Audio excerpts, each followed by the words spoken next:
Welcome along to Zooming with Driven. Of course, a special. We're getting into Driven Car Guide, New Zealand Car of the Year. This is week 4, and of course, next week is the big week. We will be announcing the overall winners on the 1st of December. It's coming at us fast, and today we're looking at light commercial vehicles, we're looking at luxury vehicles, and the safest cars of the year as well. So we're going to name those finalists in just a second. So, of course, this is in partnership with Winger Motors, the home of Subaru and Suzuki. Visit one of their 6 dealerships from, did I get it wrong again? I said Subaru, didn't I? So close. I like the way you said Subaru and Suzuki. I got kicked under the desk, and they have 6 dealerships from North Shore to Hamilton. Great people, top car brands, the best deals, winger.co.nz, and a genuine thank you to you guys for keeping the show, the wheels on this vehicle as we head forward. There's also the People's Choice Award. Of course, we want you to jump in and have your say on what car you think is the People's Choice for 2023. $5,000 worth of fuel charge vouchers up for grabs. Petrol, diesel, electric charge, however you use your fuel. It's a great prize. So go to Driven Car Guide and you'll see the link there. And it's last chance, Monday. Entries close Monday at 11 a.m. Close. And then I will be giving someone a call on Friday the 1st of December, live on Coast FM, letting them know that they have just won $5,000 worth of fuel, which is a wonderful way to start 2024 with all of your fuel paid for. So far we've covered off SUVs, small, medium and large, clean cars, hybrids, plug-ins, full EVs, passenger vehicles, hatches, sedans, wagons and people movers, and of course the category that gets all of our blood-pumping sports and performance. Today we look at LCVs, the light commercial vehicles, utes and luxury cars, over 100,000 K with a focus on the premium buyer. These are nice categories. So should we get into it? Let's get into the finalists. Yeah, LCV, it's a different category, and it's an important category as well, because the MIA, sales company that looks after the sales in New Zealand, categorises cars as passenger vehicles and LCV. So we probably as buyers would just throw everything in together, utes as well as passenger cars and everything, because so many of us use utes as our passenger family vehicles. Yep. But technically there is a differentiation, and LCV is that differentiation for utes and vans. Now, obviously, we've still got the Ford Ranger leading up sales for 2023 in New Zealand. So that's such a strong vehicle to continue on and carry on. So Ford Ranger is our first finalist in the LCV category. And of course, last year they were our overall winner. Overall outright winner, yeah. It was very close last year, but the Ford Ranger did win it. So it had its major updates last year. Nothing really as major this year in terms of the Ranger to actually speak of, but that probably talks about its strength and its abilities. It's such a all-encompassing vehicle. It's an easy thing to actually use as a passenger, ironically, as a passenger vehicle.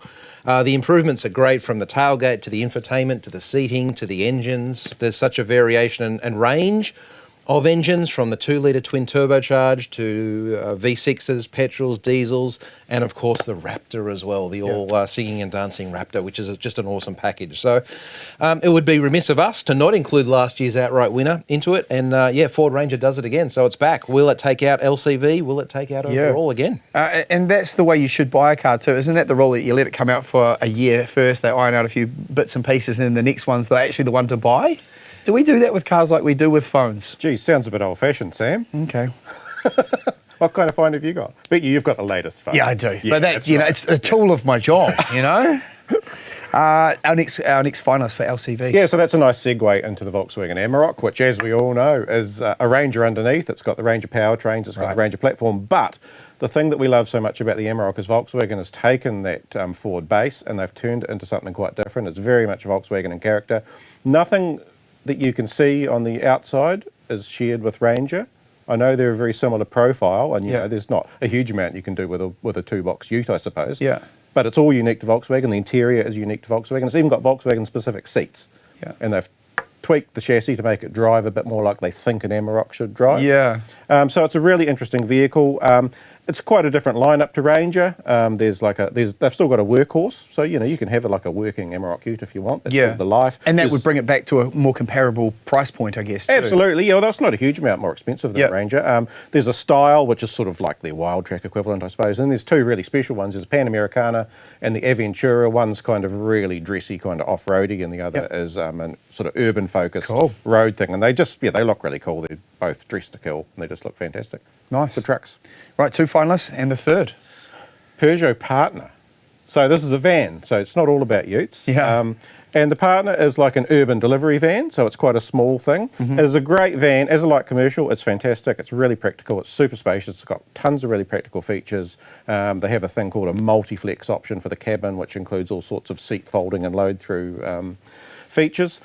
But the other thing we really love about the Partner, remembering that it's going to be driven by people who are in town all day, zipping around doing like urban deliveries, it's based on a car platform. It's got car powertrains. It's got the 3-cylinder 1.2 litre engine, which we know and love from a whole bunch of Peugeot and actually Opel vehicles. And you can also get a full electric version.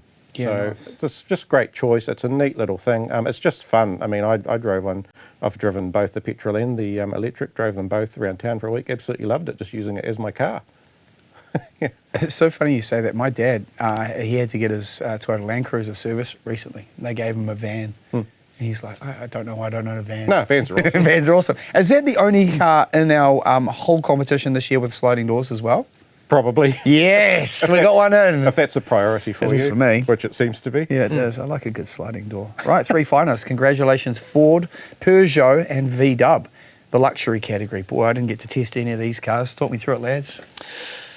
We'll kick off alphabetically with a BMW i7. Now, that launched earlier this year. I mean, we are talking luxury categories, so probably only one of us in this panel could afford all 3 of these cars at once. Oh, and Sam too. Yeah. On that huge, sweet radio money that you're on. It's not what you think it is. You say that, but yeah, it's all horses for courses. So, Yeah, right. I would think, personally, a $290,000 electric car is expensive. Now, not everyone would, that's okay, but it is in this case. But it is a luxury category and class. It is a full electric vehicle, the i7. Now, there is a petrol version as well, but the i7 electric gets 600 kilometres range. Now, keeping in mind, this is a big, heavy vehicle as well, over 2.5 tonne. 400 kilowatts of power. What a thing. It's quick as well as electric vehicles are. It does have the ICE option, petrol engine as an option as well, but the probably focus for this is on the i7 electric vehicle.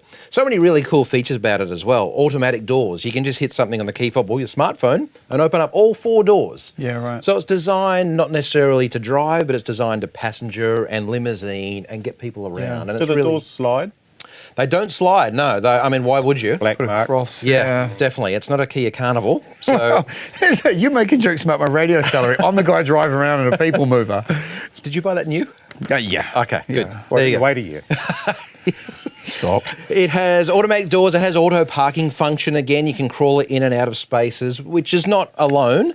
It's achievable in some other brands that are under $100,000. The luxury market we generally do consider luxury vehicles above $100,000. Right. Automatic parking aspects. The rear seats, it's really designed for rear seats. So the i7 and the BMW 7 Series has always traditionally been catered more towards the rear seat passengers. Right. So we've spent probably more time in the rear seats just being driven around.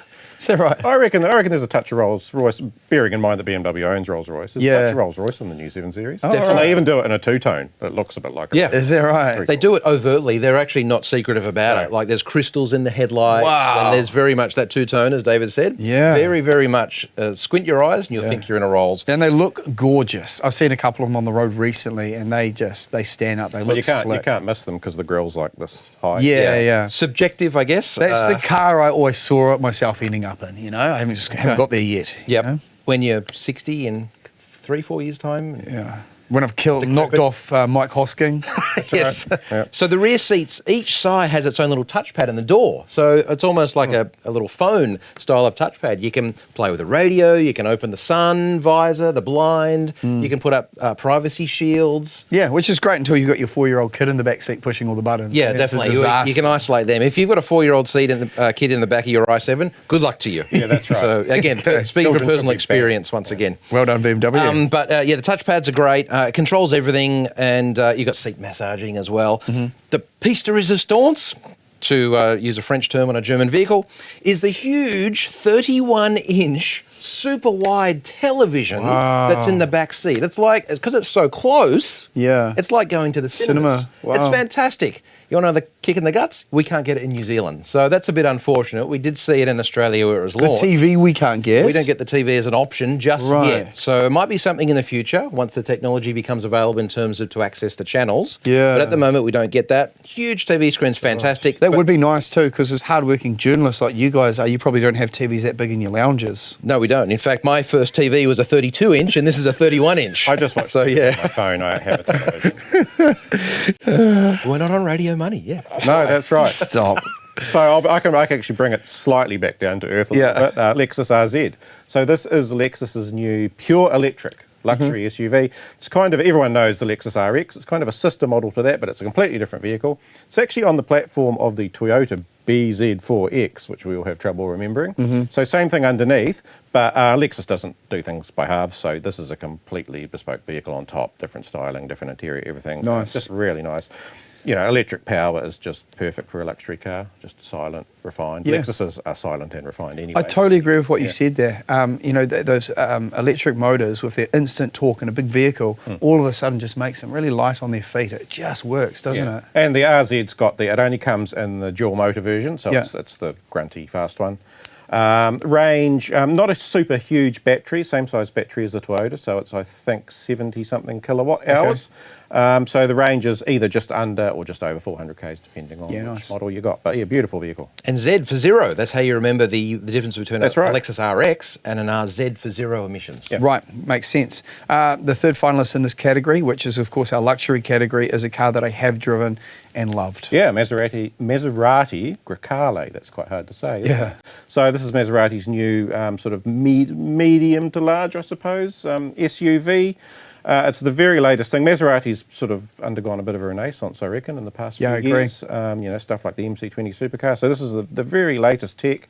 There's a huge range of engines. They go all the way from 220 kilowatts, which is still plenty, right up to 391 for the Trofeo.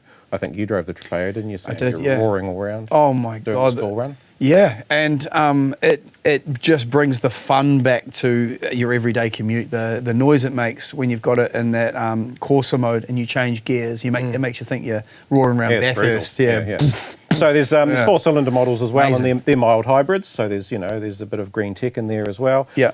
It's got elements of sort of traditional Maserati, but it's just really super modern. Like it's got the traditional, Maserati's always have a traditional clock, and that looks like the traditional clock, but it's actually a digital information centre, so it can turn into any number of things. Oh, really? So it can tell you the time, but then if you've got a notification from the car, bang, it's suddenly a screen. I didn't notice it. I just had it as a clock. Lots of really cool. It's got like 4 different screens in it, and they all sort of interact, and you can do all sorts of things with them. So, it's quite appealingly traditional, I would say, but also extremely modern.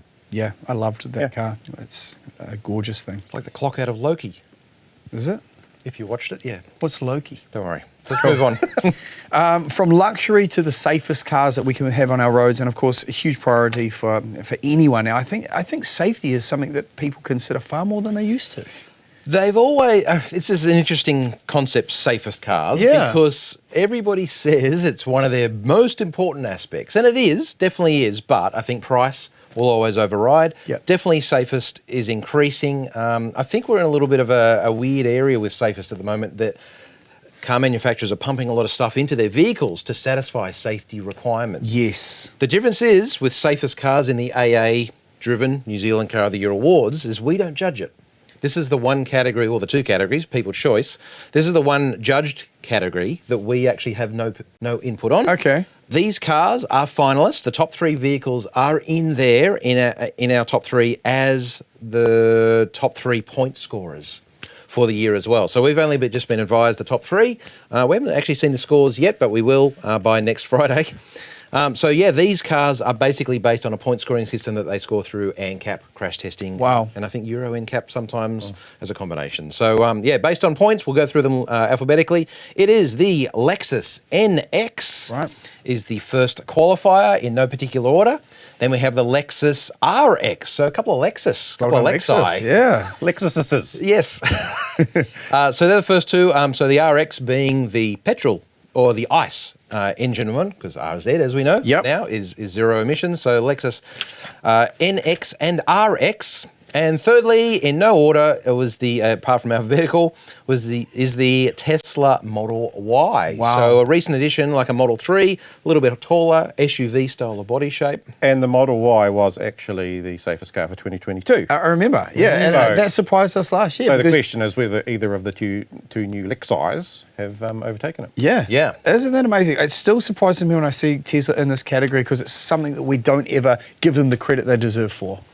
I guess from a point scoring, crash rating, Yeah. and scoring for safety, yeah, definitely very interesting. So yeah, we'll see if that defends its title Right. next week. Well done. They are our finalists for those three categories. And that brings us to the final episode next week where we will crown all of our different winners. So we've got the top three overall. And from those, we'll pick the overall winner, which will be the AA Driven Car Guide New Zealand Car of the Year. And of course, don't forget there's the People's Choice, which is separate to that, which has the $5,000 worth of fuel charge up for grabs. Every Saturday, these guys work so hard to bring us a print edition as well. So do we have one this week? Shall we have one this week? Yeah, why not? I guess so. You guys never get let off a week. What's in it? I actually popped over to Melbourne last week to have a look at the Cadillac Lyric. So Cadillac is seen the ads. Cadillac's tried to come back to Australia and New Zealand so many times over the years, but they're very serious about it this time. So yeah, the Lyric is a big luxury pure electric. Cadillac's going to be a pure electric brand in New Zealand. Yeah. And actually in the States in time, in Yeah. a few years. Yeah, beautiful big, didn't get to drive it, just got to look at it.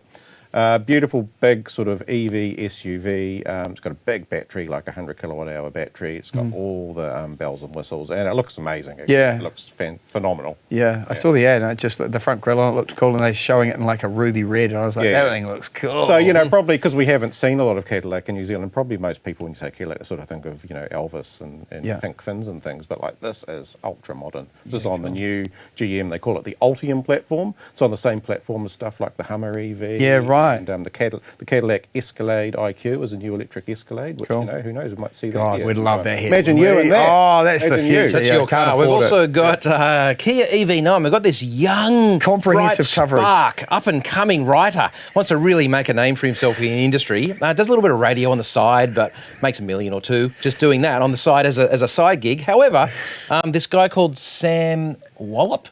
Wallace. Yeah. Okay. I heard that this young journalist put in a whole lot of work in that, shot a long form video, then he did a cut down version for social media, and Yeah. he did some written stuff on it as He's well. really trying to prove himself. God, he's worked hard. You like multimedia.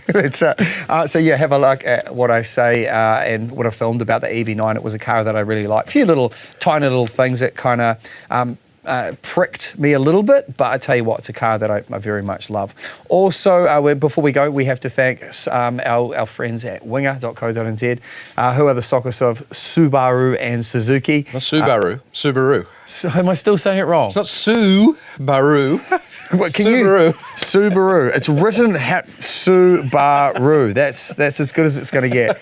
And Suzuki from winger.co.nz. You've written all sorts of stuff, and I am not that kind of person that reads the only thing on the auto cue. Come on, Ron Burgundy. I'm not doing it.